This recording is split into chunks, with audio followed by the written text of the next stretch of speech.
You had some confidence in Terry. You knew what he could do, but a lot of question marks all around. How have those questions kind of been answered with the other guys in the room throughout camp? I think just you go into spring ball, and we had some injuries take place, and Gabe went through a procedure, and then Coop was dealing with some injuries, and so we didn't have any depth in the spring.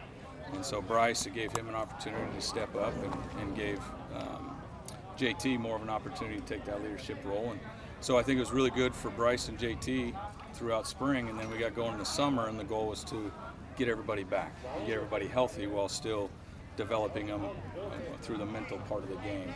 And that's the piece I think the group as a whole has really taken a step forward. And then bringing in Andy Alfieri is a big addition for us. He brings another level of physicality and gives us something else in a different personnel group. And then you have a couple other guys that joined the team from TJ Zimmerman and Carson Kolb. So the biggest goal was to establish some depth in the room and then to continue to develop. And I think they work well together, and I think we're taking a step in the right direction.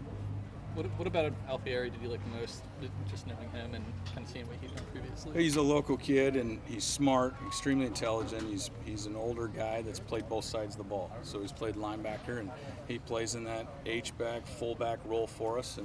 And so it was a really easy transition for him to come over and be able to do the things we're asking of him physically in that position. What about Bryce? Kind of similar.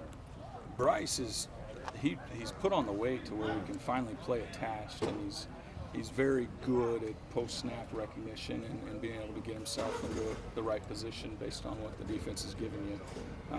And so, he's put in the work physically. He's got it done, and I'm excited to watch him this season. I think he's going to have a good year. You mean he kind of finds the holes where he's supposed to slot more in, so or what I'm blocking? talking. He's got a great feel in the pass game, but I'm talking in the run game. He's able to just any sort of post-snap movement. He is always in the right spot. He knows how to adjust, and now he's physical and big enough, strong enough to be able to get the job done at the point of attack or on the backside at the first level. Would you say the strength of your unit collectively is in the run and blocking, or in the pass and catching? I'm going to be biased about the position itself, but in my world, I want to be in 14 personnel. I want all tight ends on there. Yeah. They're versatile. We have some guys that may excel a little bit more in the run game, and we have some guys that may excel a little bit more in the pass. But overall, right now, I have confidence that any one of them can be on the field and get the job done. And that starts with understanding your assignment. And so the way that they work together, the way that they continue to push each other is what's going to make us great. And so run or pass, I think we're ready for that, ready for the job. The tight end's been a big part of the passing game the last couple of years. You expect that you have the personnel to be able to continue that this year? Oh, yeah, absolutely. So I'm so excited about this group right now, and I think they're going to have a chance to get more touches this year in the pass game, just the way the system's built. And so, no, I'm optimistic going into the season. They're going to have a good year receiving the ball. I know there's still some decisions to be made, but do you see a world where 4 or 5 of these guys could play consistently? I hope more so. Than that? Yeah, I hope so. And I think there's going to be a lot of pushing going on throughout the year, and again, we're managing, the health of the room, and so, next man up mentality at all times, and I think everyone will end up getting their opportunity this year, and most of that will play itself out on the field. Beyond health, just getting guys back, what would you say has been the biggest growth from the spring to now? Just overall, their mental understanding of the game. That's something that we're working on quite a bit, and being able to, my goal is to keep us on the field, and so to do that, we've got to be able to prove to the coordinator that we're capable of handling all schemes, so run or pass. And so the mental side of the game is what we've really been putting a focus on. Is there any difference in Gundy's offense when it comes to the tight ends and how they're used compared to previous seasons? Anything different? It's definitely, there's some changes for sure. Most of it's language. You got to have a way to communicate, so the way we communicate our language is different now. But the positions we're putting them in are very similar to what we've done in the past. And they'll be used more, with the RPO world and that sort of thing, whereas last year was more just play action driven and keeper driven. So now we're involved a little bit more on the perimeter, catching the ball and trying to get us the ball in space a little bit more when it's a run call. So yeah, I do think that it's a little bit different in that sense. What makes you feel like Jermaine's ready to kind of be the guy? Why is he situated? Overall, his work ethic that he's, the time that he's put in. He's a guy that'll be the first one in, the last one to leave, and he's very business oriented. He's driven to have success, And I think it's, what he did this summer to help prepare himself is giving him that opportunity. And he's got a full year of starting experience under his belt. So he's been there, he knows what to expect, and there won't be any surprises. And so, yeah, I think he's ready to roll. He caught a pass down the sideline early in practice today from Ben. A nice athletic catch. Is that just evidence of the progress that he's made as a pass catching tight end? Absolutely.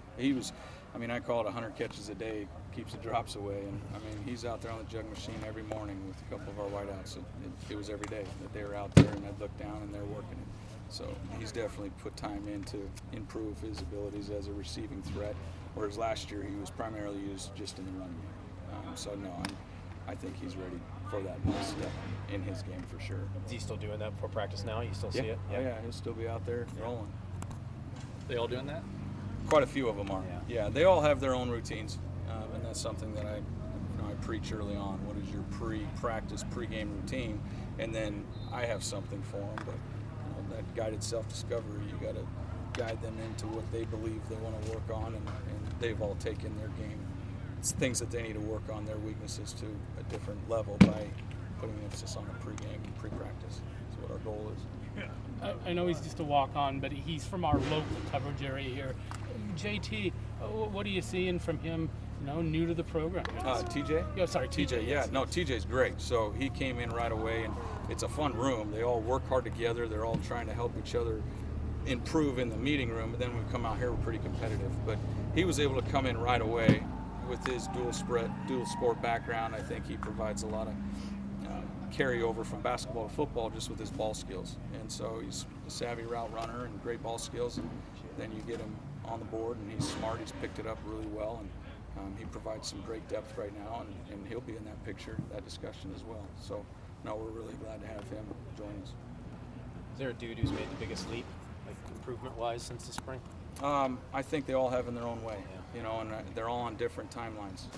You got Bryce on a timeline with developing his body physically and being able to put on the weight to take on more of a true attached tight end role as opposed to what we were previously looking at as just him as a receiving threat.